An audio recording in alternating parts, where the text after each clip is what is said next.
Welcome to the Gay Buddhist Forum, where teachers from all schools of Buddhism offer their perspectives on the Dharma and its application in modern times, especially for LGBTQI audiences.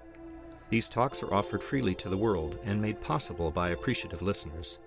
If you would like to support our efforts to share the Dharma with underserved audiences, please visit gaybuddhist.org.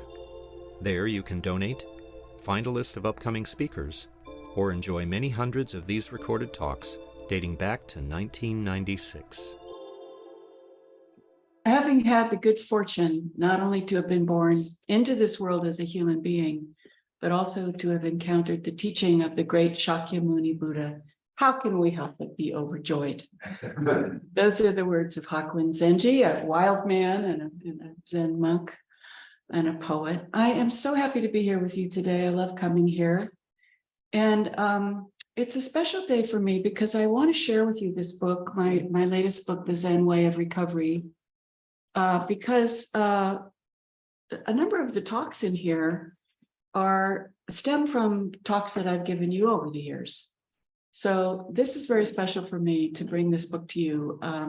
I first started coming here in 2008, and my practice and my recovery has evolved during that time.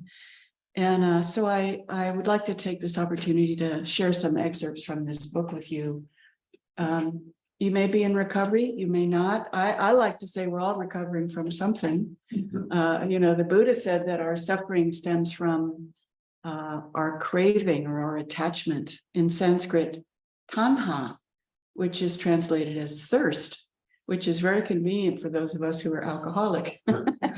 And a very, very vivid metaphor for our suffering, the suffering that comes to us through the ancient twisted karma of alcoholism, which goes back in my family on both sides to Ireland.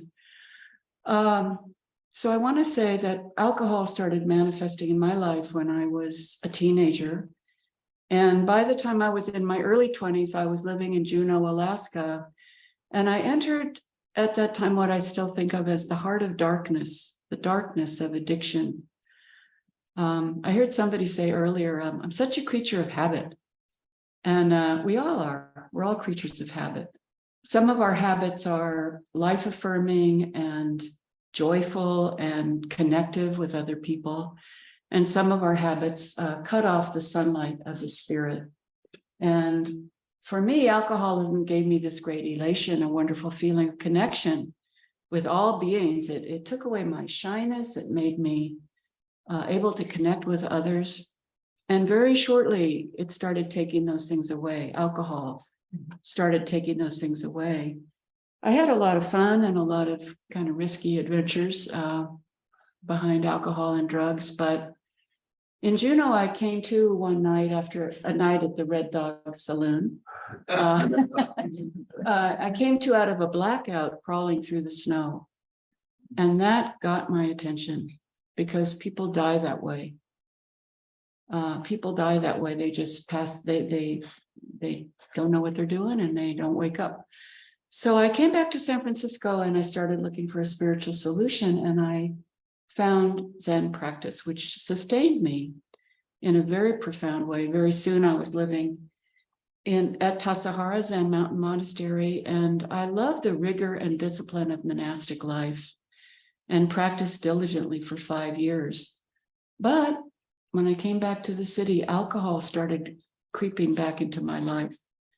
And after 5 years of living the double life of the alcoholic, I stepped into the rooms of recovery. And I found that taking advantage of the experience and the strength and the hope in those rooms, my Zen practice was able to come to life because I was no longer tethered to alcohol. I was no longer numbing myself with alcohol. I want to read you the introduction to my book, The Zen Way of Recovery, because the very first thing I say in this introduction is, I vow to live and be lived for the benefit of all beings. And I took that vow very early in my Zen practice. But how can I be of benefit to all beings if I'm trapped in alcoholism? I really couldn't. In fact, the very first words of my book are, Buddhism did not cure my alcoholism. I turned to Zen to change my life, to align myself with the Sangha, the community of Buddhist practitioners, and to find relief from the suffering of addiction.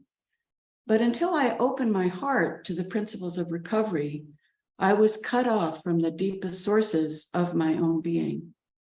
Now I find that Zen Buddhist practice, lived in accord with the solace of recovery, can offer a life that is full of possibilities. It is understandable that those of us who are prone to addiction turn to drugs and alcohol and other distracting behaviors to medicate the distress within. I began drinking when I was a teenager, and alcohol promised to give me things I didn't have: self-confidence, an antidote to my social anxiety, and an ecstatic yes to a wide and wild life. Drugs and alcohol may be the closest thing to a spiritual experience that isn't. Over time, addiction pulled me into a downward spiral, taking away all the things that had seemed to promise in the beginning: freedom, expansiveness, peace, relief. Discouraged, but feeling that there might be another way, I stopped drinking and stepped onto the path of practice. At first, Zen helped me turn away from addiction and towards the Sangha. You have such a wonderful Sangha here, so supportive to our lives, and a vital way of life. But ultimately, alcohol began to creep back into my life, and I knew that I needed to address the roots of this disease in a more direct and dynamic way. At the end of my drinking, I thought of all the gifted Buddhist teachers who could sit still for days at a time and shower us with illuminating Dharma talks. But because they were powerless over their own addictive behavior, harmed their students, and destroyed or deeply damaged their communities. In this book, I share the teachings that have been helpful to me in my own recovery, but it is not meant to take the place of a program of recovery. If you struggle with addiction, you may experience craving for a substance or an addictive behavior once you start. You might notice that your personality changes when you use or act out. You might be having blackouts, memory lapses as a result of using. You may be frustrated by the fact that you keep using despite negative consequences. Maybe you've tried to stop and haven't been able to. You may have been discouraged to return to your addiction again and again, despite periods of abstinence. Maybe the people who care about you have tried to tell you about their concerns. Do you lie about your use of substances or food, your sexual behavior, your gambling habit? Do you reveal one side of yourself to one group of people and a very different side to others? Do you lie to family or friends about the addictive behavior of someone you care for? Do you often put your own welfare aside in favor of focusing on someone you love and their struggles with addiction?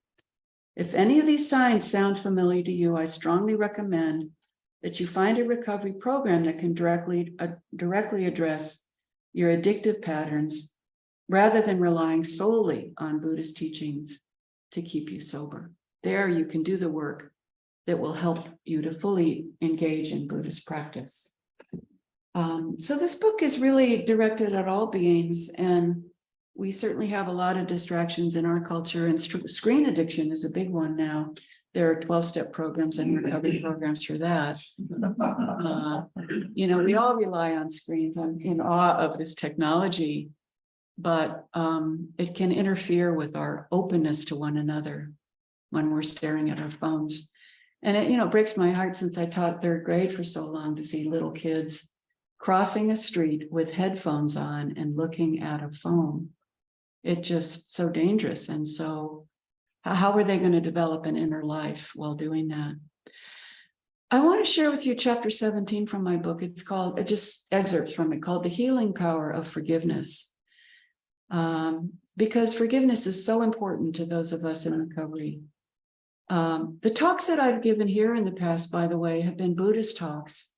And when I wrote this book, I may have dealt with the same themes, but adding the enrichment or the added viewpoint of recovery to them. And that's true in this as well.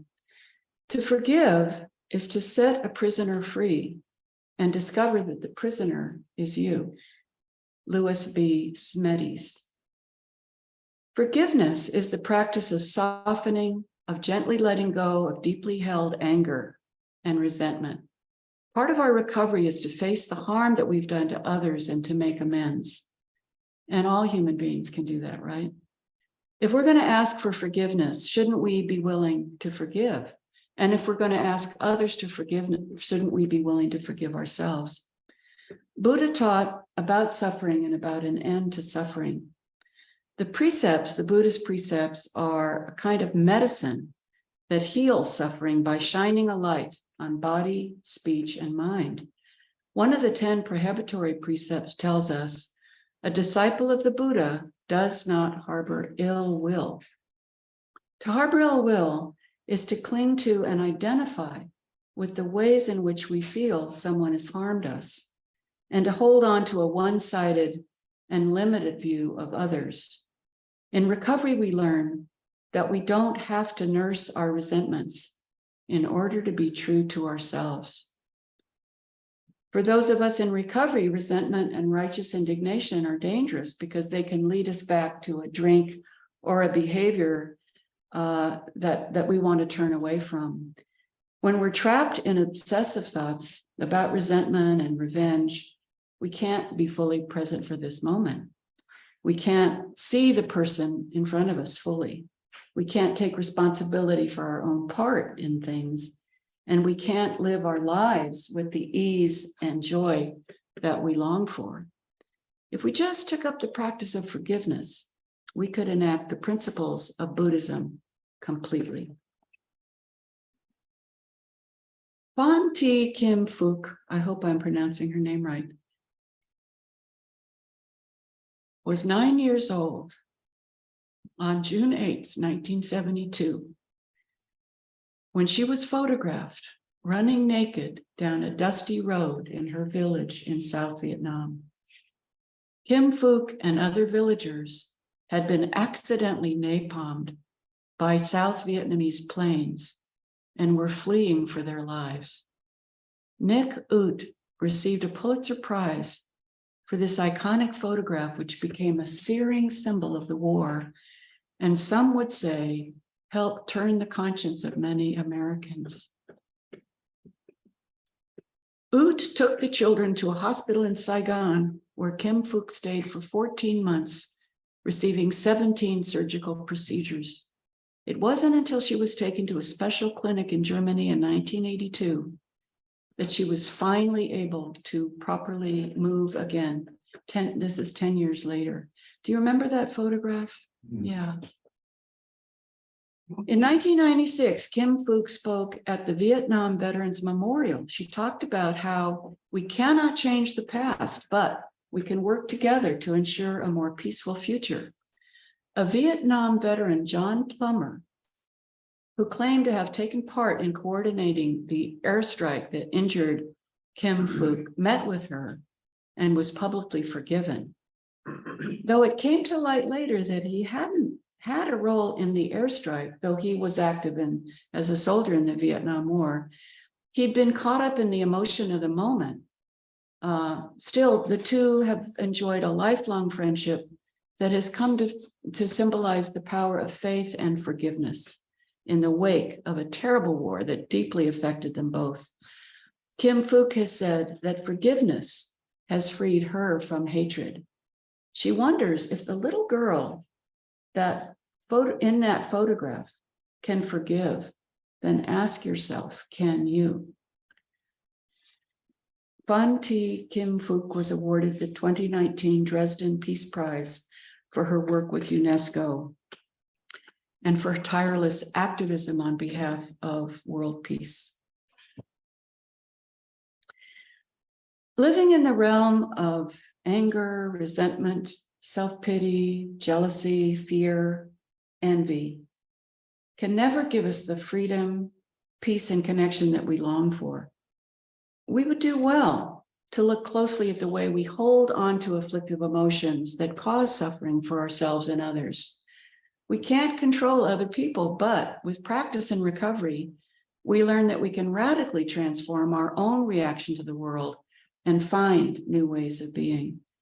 The 12th century Buddhist sage Shantideva asked if we should cover the whole world with leather to protect our feet, or would it make more sense just to wear shoes? You know, we can change the way that we react to the 1,000 natural shocks that flesh is heir to, right? Can we change ourselves rather than expecting the world to change to fit us? If we are carrying around a grievance right now, like a backpack full of rocks, can we apply teachings on forgiveness to our situation? Can we allow ourselves to put down this burden of grievance? Dr. Fred Luskin is the head of the Forgiveness Project at Stanford University. His scientific research on the medical and psychological benefits of forgiveness has benefited victims on both sides of the Troubles in Northern Ireland Civil War, as well as many others who suffered from the paralyzing effects of long-held resentments. I think it's really interesting that when Fred Luskin started his research on resentment, he put an ad in the paper in Palo Alto, and it said, "Are you having trouble forgiving? You know, call us and join this research project." Only women responded to that ad. So he thought about it, and he put another ad. He said, "Are you holding a grudge?" And men responded to that. I don't know why. You know, you've probably heard, because I've said it right in this room, this wonderful quote from Pema Chodron that holding a grudge is like eating rat poison and expecting the rat to die. So Fred wrote a wonderful blurb for my book. I'm so grateful to him because this chapter is based on his work.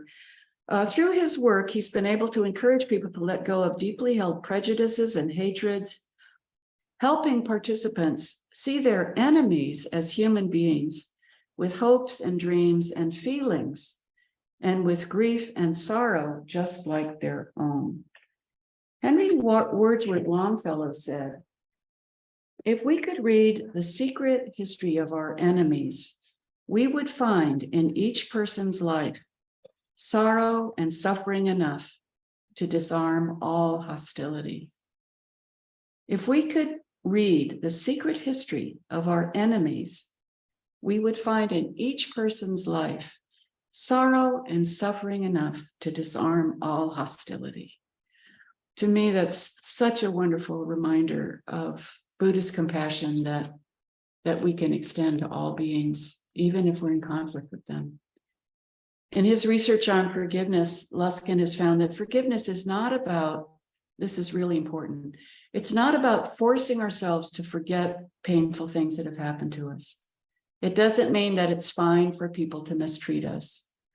Forgiveness doesn't have to be a rare mystical experience. It doesn't mean that we have to reconcile with a toxic or dangerous or violent abuser. It doesn't mean denying our own experience or our own feelings. It can happen in the presence of another or in the privacy of our own heart. Forgiveness can happen in an instant, or it can take a lifetime. If we have a tendency towards resentment, we forget that we're assigning that emotion to events that don't necessarily have anything to do with us. Because of past experiences, we might be on guard, trying to protect ourselves from others. This can lead us to actively look for things to be resentful about without even realizing it, mapping out a world of hurt and remembered pain, like a field of landmines that are just waiting for us to step on. We forget that we have a choice about what we pay attention to and how we respond. So, for example, instead of focusing on things that we resent, we could choose to focus on things we're grateful for, or on the things that give us pleasure. We could focus on the precious qualities of the people we spend our lives with. We could pay attention to moments during our life every day when we felt especially helpful or helped. I've taught classes at Zen Center on Buddha's Brain, that wonderful book by Rick Hanson.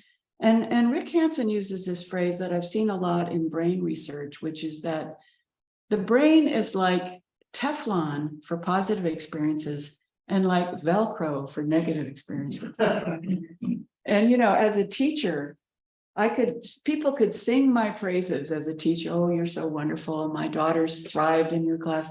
One person make a negative comment and I would chew on it. I would have to actively put that in perspective with the other kind of feedback I was getting. It's easy to see that our unresolved resentments prevent us from living fully in this moment and interfere with our ability to be of service to ourselves and others. It's easy to water the seeds of resentment. We take things personally, we're unwilling or unable to see our part in a conflict. We blame the offender for the way we feel, and we create a grievance story. This is Fred Luskin's term, a grievance story. So, if you're in conflict with someone and you find yourself telling everybody you run into your story about this grievance, even strangers in an elevator, you're really reveling in that grievance story. And really, you're shoring up your own rightness in that situation and castigating this other person who, by the way, isn't there right now. So, I love this grievance story. You'll have conversations that go on and on in your head with this invisible person. I love Fred Luskin's calling that a grievance story that we'll tell to anyone who will listen. You may be carrying a painful story about a past hurt. In his book, Forgive for Good, a proven prescription for health and happiness, Dr. Luskin suggests, allow yourself to feel this hurt right now. Let it fill your mind and body.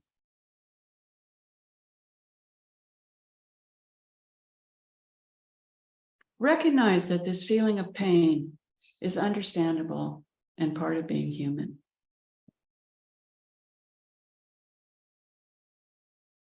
Imagine that you could allow, maybe just for a little while, that painful grievance to float up into the sky.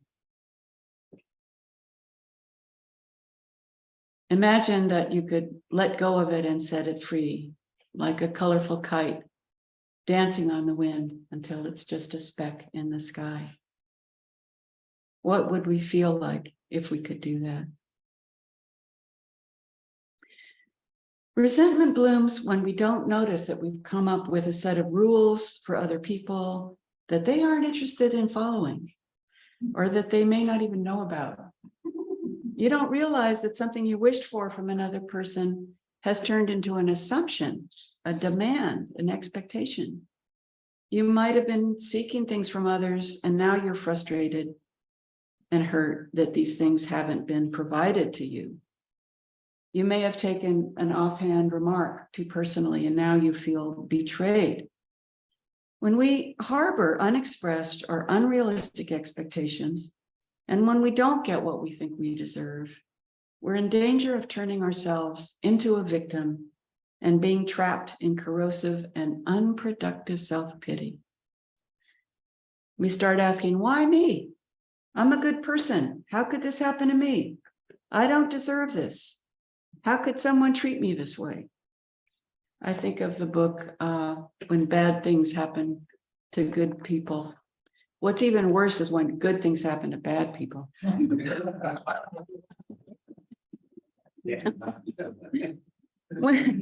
I hate that. I see a lot of that happening, by the way. When we don't have the power to make things turn out the way we want, we suffer. We forget that we're often powerless over events and over the reactions of other people. Why do we resist letting go of hurt, even though we sense that there may be a wonderful freedom and release in letting go? And I've given this a lot of thought. So this is what I came up with. We may cling to a resentment because we feel this is something we have power over. This resentment may be as comfortable as an old shirt. We might ask ourselves, is this resentment, this is a good one. We might ask ourselves, is this resentment, this conflict, a stand-in for another time when I felt powerless and couldn't defend myself? somebody might eat something, our food out of the refrigerator, and it triggers something that happened long ago, and we lash at this person, maybe a really inappropriate way, with the kind of force that's not right for that situation. It's because we didn't stand up for ourselves in the past or weren't able to. Am I afraid that if I let go of this resentment, I'll lose something precious? Something I've spent a lot of time cultivating and cherishing, Do I feel that if I let go of this resentment, I'm betraying myself in some way? If we think in a broader way, we may come to feel that we're bigger than our resentment, and that the other person is bigger than what we've been able to see in them. We can come to understand that we don't have to be limited or defined by the ways in which we've been hurt. I think that's a pretty good definition of forgiveness too, that we don't have to be limited or defined by the ways in which we've been hurt. So I think I'll stop there. Thank you so much for your kind attention. And I think you might see how I've flavored this with how important this practice of forgiveness is for people in recovery. But there's a wonderful freedom and ease for all of us if we can open ourselves up to it. The Buddha gave a wonderful teaching. He said that if we have a small bowl of water and we put a handful of salt into it, it will be too salty to drink. But if we put that handful of salt into a rushing river, the river can absorb it and flow with it and isn't harmed by it. And he was saying, that if we widen our circle of compassion to include even those people that we have trouble forgiving, then if we keep our hearts wide open, then the little things that come up every day, they're like that salt in a rushing river rather than salt in a small stagnant pool of self that we protect. So if we open our hearts and widen our circle of compassion, we aren't so harmed by these inevitable hurts and pains that come up in life. So the floor is open for discussion. I'd love to hear what might have come up for you around this, or for people at home. And I didn't bring my book with me, but I brought with me some postcards that Shambhala, beautiful postcards that Shambhala produced. And on the back, there's that little symbol you can point your phone at. And I don't know how to do that myself, by the way. And I want to tell you right now that if you put in the code ZWR, Zen Way of Recovery, ZWR 30, you can get a 30% discount. So if you'd like to get that book for yourself or someone you love, that's an easy way to do it. So thank you, Jeff, for suggesting that. And I checked this out with Jeff. Do you think it'd be okay to talk about my book? Yeah. So thank you. And what would you like to say? Bob online has a question. So Bob, go ahead and unmute. Yes, Laura, I want to thank you for the honesty and wisdom that you've shared. The only thing is, you've reminded me how much work I still have left to do. Sorry about that. Hi, Bob. It was good to see you recently. Yeah. Yes, that was a surprise, and thank you. It was good. Yes, Jim. I probably have an addiction to bad news about Donald Trump. I can't find it. I have a little moments.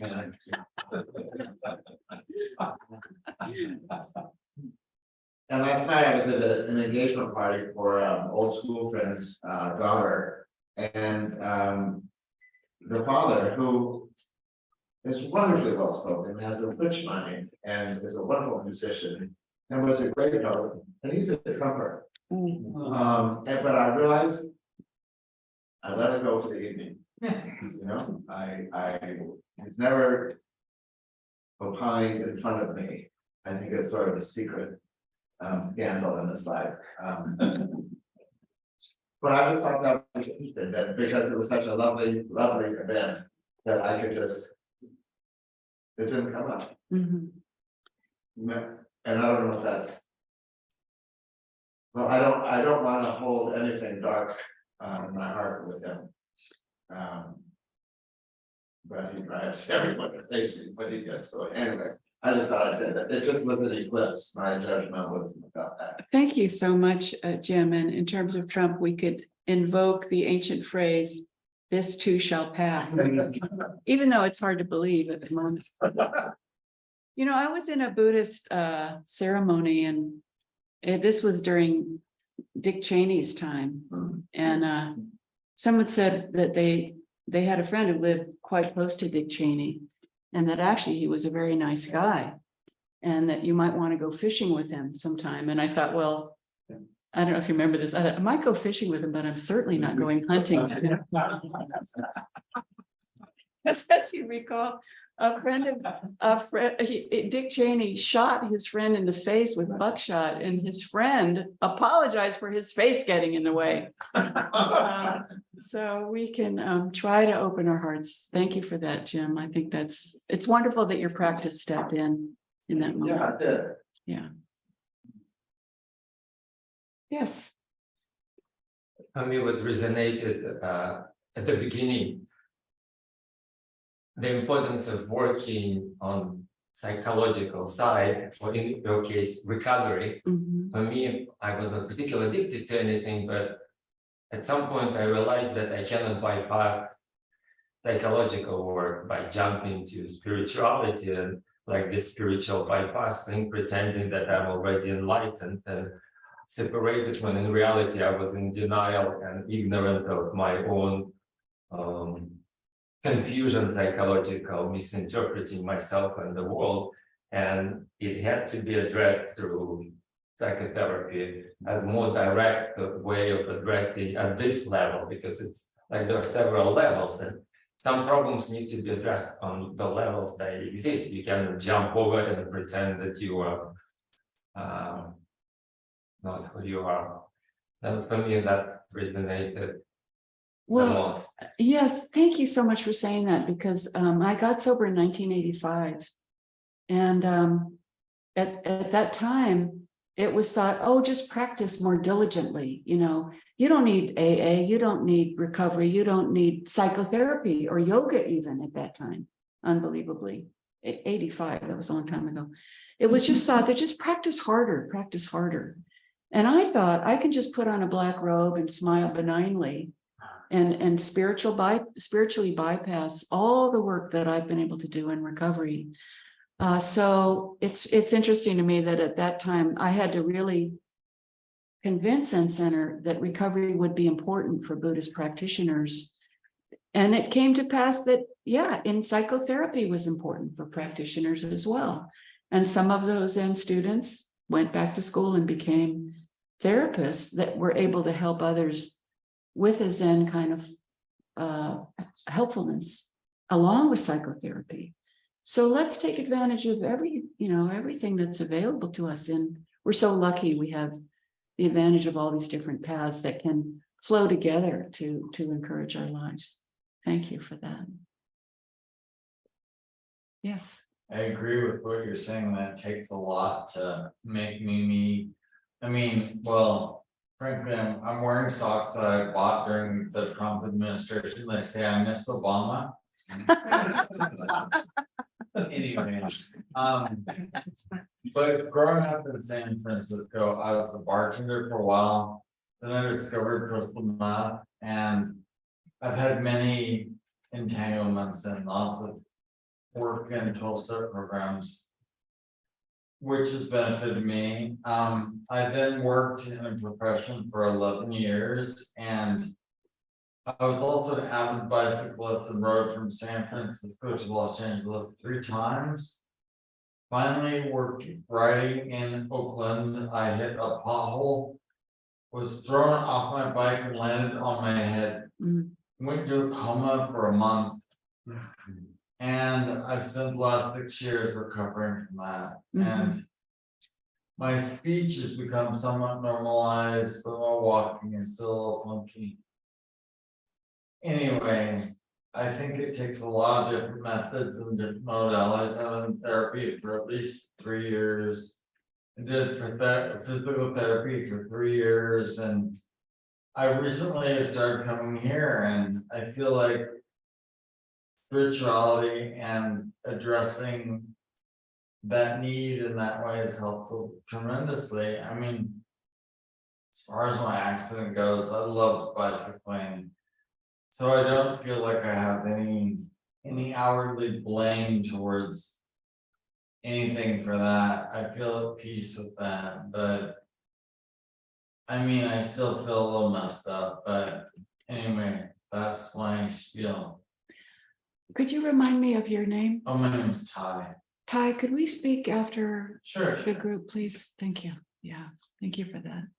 I not only miss Obama these days, I even miss Nixon.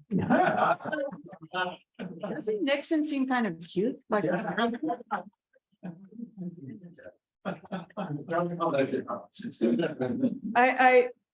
I once called up my daughter Nova and I said, Nova, our friend James has tickets to go see Nixon in China at the opera.